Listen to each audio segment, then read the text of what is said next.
Fun fact: in financial accounting, assets are economic resources. Simply stated, assets represent value of ownership that can be converted into cash.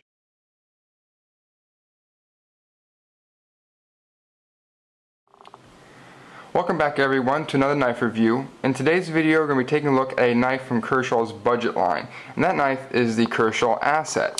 Now this knife has been part of my EDC rotation and part of my collection for the past couple months, and through that time I've really come to enjoy this knife and the other offerings from Kershaw's budget line. So let's first start off and take a look at how this knife compares to a couple other of those knives. So the Kershaw Asset, the knife that we're going to focus on in this video, is going to be on the top, and just below that is the Kershaw Compound, and on the bottom is the Kershaw Tremor. You can see that the Asset and the Compound size-wise are very similar, and the Tremor is quite a bit larger. All these knives are using the same blade steel, 8CR13 MOV.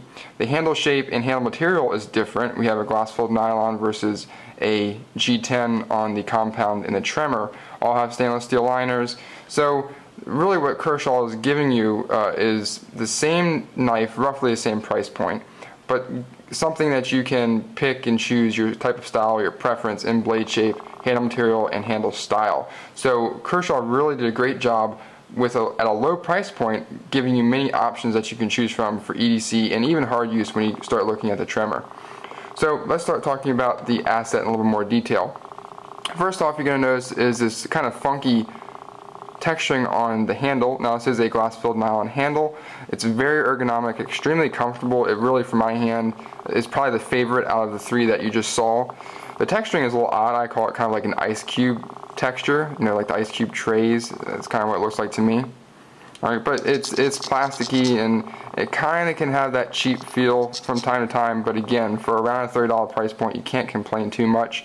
You also have a glass-filled nylon backspacer. You do see we have two full stainless steel liners. Flip it over, you have the pocket clip, which is only right-hand side, but it is tip up or tip down carry option. Unfortunately, lefties, the southpaws out there, kind of got thrown to the wayside with that one. Pocket clip is nice. It does ride fairly low, so that's great. It does make it very secure in your pocket, and it's easy in and easy out. Again, not the most organic looking pocket clip for sure, but for a knife at this price point, again, you can't complain. The coating on the pocket clip has held up extremely well. No nicks or scratches really, so that's a plus for Kershaw. All the hardware is black, pivot screw and the two rear screws. Right, haven't had to adjust the pivot one bit, stayed nice, lock up nice and tight.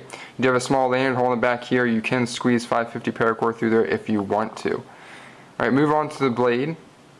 It's a beautiful blade shape. It's very similar, reminiscent in my opinion, to kind of a Persian, it's upswept blade shape. Again, 8CR13 MOV blade steel. So it's really good steel for all around utility tasks, and nothing hard use because it is a softer steel and it will tend to dull a little bit quicker.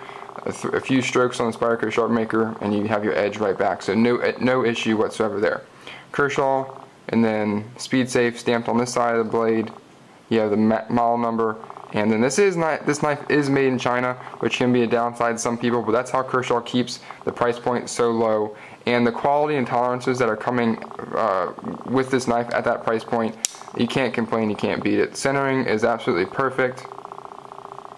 Lockup is solid, there's no up and down play. There was a little bit of side to side play after I used it for a little bit, but I really didn't have to adjust that. Pivot screw kind of worked itself back in, so I haven't had to make any adjustments. Now let's take a look at some size comparisons between some other knives in Kershaw's budget line. Here's the Kershaw Asset in the center. Slightly larger is the Kershaw Tremor. Then we have the Kershaw Compound, which is roughly the same size, and then the Kershaw Leak.